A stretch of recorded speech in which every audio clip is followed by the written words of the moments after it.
Точно се прибирам от разходка и реших да ви покажа какво нося в дамската си чанта.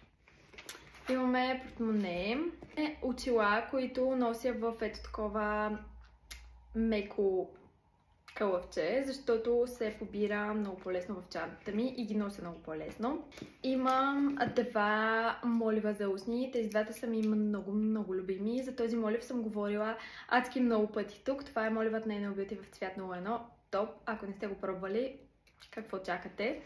И новото ми откритие, ето този молив на Seventeen в цвят 03, който е просто невероятен, супер мек, супер издръжлив и ви препоръчвам да го тествате.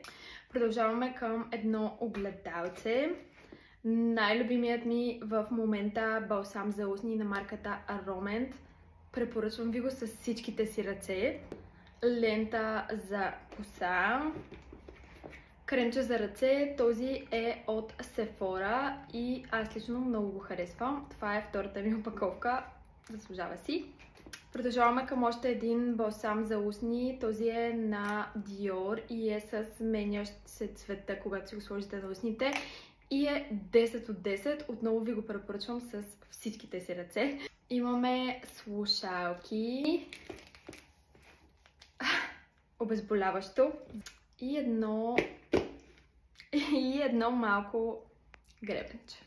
И това е всичко, което имаше в чантата ми.